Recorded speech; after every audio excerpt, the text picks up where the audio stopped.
सुदर्शन विद्याधर एवं शंखचूड़ का उद्धार एवं युगल गीत। 34वें अध्याय में सुदर्शन विद्याधर की कथा है। शिवरात्रि का पर्व था। नंद बाबा अंबिका वन की यात्रा पर गए हुए थे। पुष्कल दान दिया गया। रात्रि के समय सबने सरस्वती के किनारे मुकाम किया। वहां रहने वाला अजगर नंद बाबा को निगलने लगा। श्री कृष्ण के चरण स्पर्श से वह मर गया और उसमें से एक देव पुरुष प्रकट हुआ। भगवान ने अनजान बनकर उससे पूछा, कौन हो तुम? उस देव पुरुष ने कहा, मैं पिछले जन्म में सुदर्शन नामक विद्याधर था। मुझे अपनी सुंदरता पर बड़ा अभिमान था। कुरूपों को देखकर मुझे हंसी आती थी। मैंने एक बार काले कुबड़े ऋषि अंगिरा को देखा तो मैं अपनी हंसी रोक न सका। ऋषि क्रोध से भड़क उठे और बोले, रे उद्धत, मेरा शरीर भले ही काला कुबड़ा है, किंतु मन हृदय तो उज्जवल है। किंतु तेरी बात तो ठीक उल्टी है। मैंने तो सत्संग से अपनी कृति सुधार ली है। तेरा तन तो उजला है, किंतु मन काला कलूटा है। मैं तुझे श्राप देता हूं कि तू अजगर बनेगा। शरीर में कौन सी सुंदरता है? यह रुधिर, मांस, हाड़, चाम से बना हुआ है। यदि रास्ते में हड्डी पड़ी हो तो लोग कतराकर निकल जाएंगे। सो शरीर को सुंदर मत मानो। किसी की आकृति और त्वचा का रंग मत देखो। त्वचा का चिंतन करना पाप है। महात्मा रंग रूप आकृति नहीं, कृति देखते हैं। आकार तो मन में विकार उत्पन्न करता है। संसार के शरीर के सौंदर्य का चिंतन करने से मन चंचल हो जाता है। परमात्मा के सौंदर्य का विचार करने से मन शांत हो जाता है।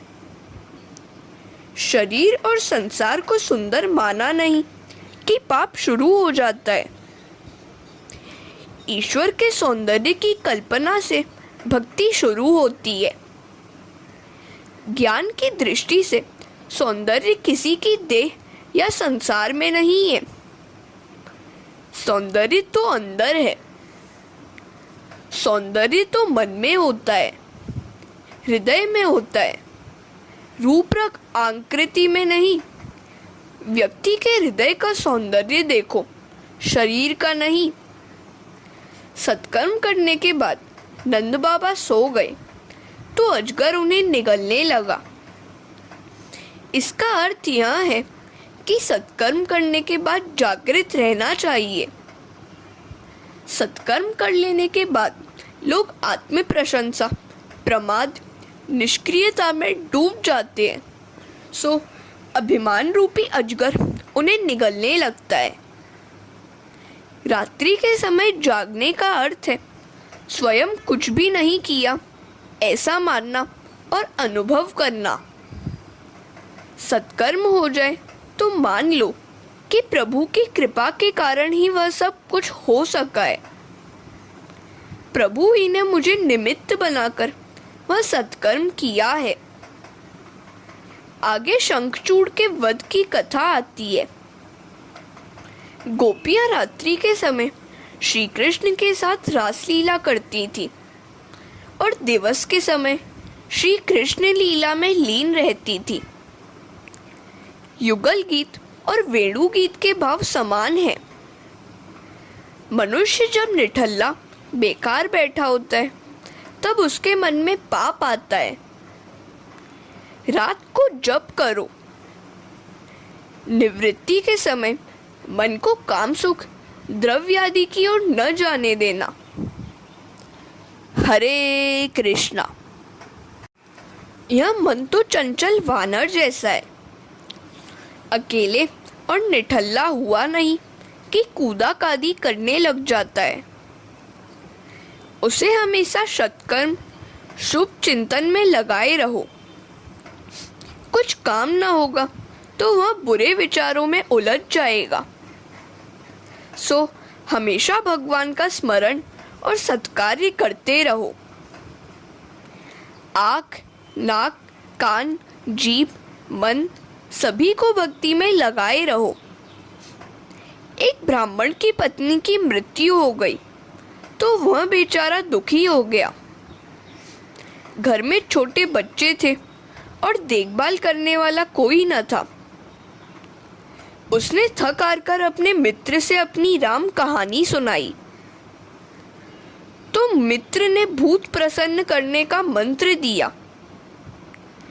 ब्राह्मण ने मंत्र जाप करके भूत को प्रसन्न कर लिया।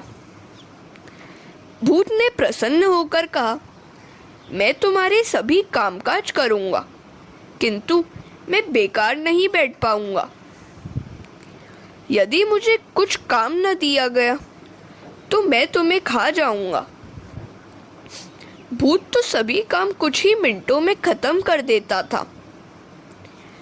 ब्राह्मण चिंतित हुआ कि यह बेकार हो गया तो मुझे खा जाएगा। उसने मित्र से बात की तो मित्र ने उत्तर दिया, अपने आंगन में एक बड़ा सा बांस गाड़ दो और भूत से कहो कि कामकाज से निवृत्त होने पर इस बांस पर चढ़ते उतरते रहना। ब्राह्मण ने ठीक वैसा ही किया। भूत समझ गया कि यह तो मेरा भी गुरु है। वह शांत हो गया। मन भी उस भूत जैसा ही है। इसे काम न दोगे तो वह तुम्हें खा जाएगा। जब तक नींद न आने लगे बिस्तर के पास तक न जाना और काम में लगे रहना चाहिए। जिसे मन की चंचलता का भान हो जाए उसे आत्मदर्शन हुआ है ऐसा माना जाए तो कोई आपत्ति नहीं है, क्योंकि एको देवो मन साक्षी। गोपियां सारा दिन घर का कामकाज करती रहती थी और रात को इकट्ठी होकर कृष्ण लीला का चिंतन करती थी, कीर्तन करती थी। ध्यान अकेले किया जाए, किंतु कीर्तन तो सारे लोग मिलकर करें। लोग घर को तो स्वच्छ रखते हैं, किंतु मन की ओर ध्यान ही नहीं देते। रात को सोने से पहले घर के सभी छोटे बड़े एक साथ बैठकर भजन कीर्तन करें तो बड़ा अच्छा है। घर पवित्र हो जाएगा। कथा कीर्तन भक्ति है। कीर्तन के 3 प्रकार हैं, नाम संकीर्तन, गुण संकीर्तन और लीला संकीर्तन। घर में हर दिन संकीर्तन होना चाहिए। अरे सखी, मेरा कन्हैया भी कई तरह से बांसुरी बजाता है। जब वह दाहिने गाल की ओर रखकर बांसुरी बजाता है तब गोपियां तन्मय हो जाती हैं। आकाश की ओर दृष्टि करके बजाता है तब पाताल की नाग कन्याएं डोल उठती हैं। दिवस में कृष्ण लीला का वर्णन और कीर्तन करके गोपियां ब्रह्म संबंध बनाए रखती हैं। ब्रह्म संबंध को सतत बनाए रखने के लिए प्रयत्न किया जाए। एक क्षण मात्र भी जड़ वस्तु की ओर ध्यान न जाना चाहिए। हरे कृष्णा।